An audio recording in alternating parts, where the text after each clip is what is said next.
उस दौर के सरल इंसान जीते थे शतायु उम्र निरोग।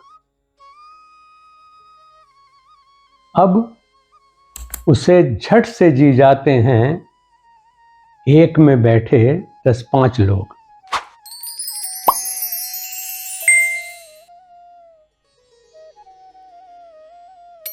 जब बात एंटी एजिंग की होती है तो उसे यूं समझना चाहिए कि आमदनी खर्च का हिसाब है।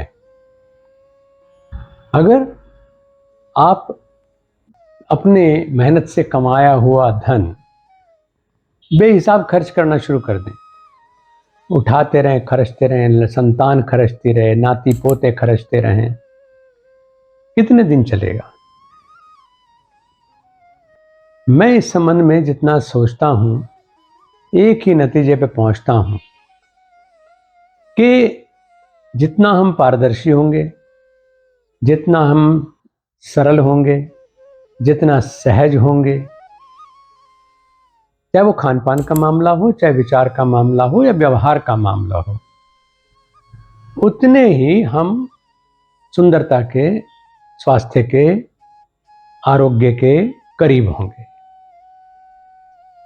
हम जब कहते हैं ना कि हमारे पूर्वज 100-100 साल, 125 साल जी जाते थे, योगेश्वर भगवान कृष्ण को देखो ना, 125 साल की उम्र में तो वो महाभारत का युद्ध कर रहे थे।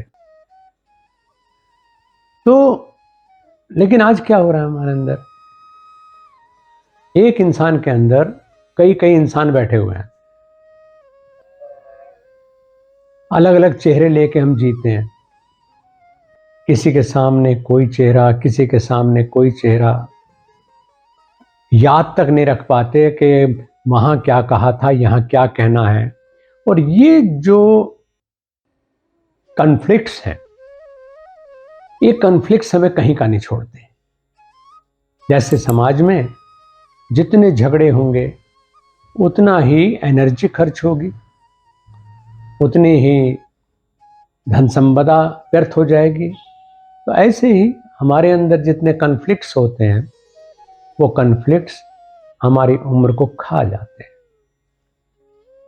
योगाभ्यास हमें इन कॉन्फ्लिक्ट्स के ऊपर पार पाने का रास्ता दे देता है, जीवन को एक शैली दे देता है। जो आवरण है अज्ञानता का, भ्रम का, माया का, उसे छांट देता है। और जब आवरण छट जाता है तो फिर प्रकाश सीधा सीधा आता है। अगर हम सिर्फ सोचें कि हम योग दर्शन को किनारे करके केवल योग के जो आसन हैं, प्राणायाम हैं, उनको करके हम लंबी आयु पालें या आरोग्य पालें या आनंद पालें, पा तो लेंगे, लेकिन कितना पाएंगे? बहुत थोड़ा सा। क्योंकि उसके साथ जो हमें अंदर से खाने वाली चीज है, जो हमारे जीवन के वर्षों को घटाता है और जीवनी शक्ति में ह्रास कर देता है, वो यही है कि हमारे अंदर से पारदर्शिता कहीं गायब हो गई। योगी होने का मतलब है पारदर्शी होना, योगी होने का मतलब है सहज होना, योगी होने का मतलब है शांत होना, योगी होने का मतलब है हमारी जो छड़ारी हैं, 6 दुश्मन, काम है, क्रोध है, मद है, लोभ है, मोह है, मत्सर है, इनके ऊपर हम पार पा जाएं। जब तक ये नहीं होता है तब तक जो योग के साधन हैं वो पूरी तरह से प्रभावी नहीं हो सकते।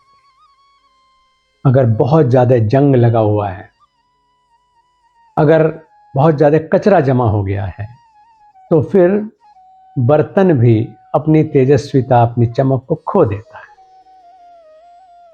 आर्टिफिशियल कॉस्मेटिक्स जितने हैं वो भी यही है।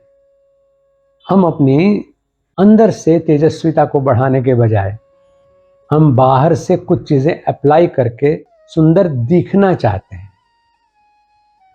योगी कभी सुंदर दिखना नहीं चाहता, वो सुंदर होता है और सुंदर होना चाहता है और सुंदर ही रहना चाहता है।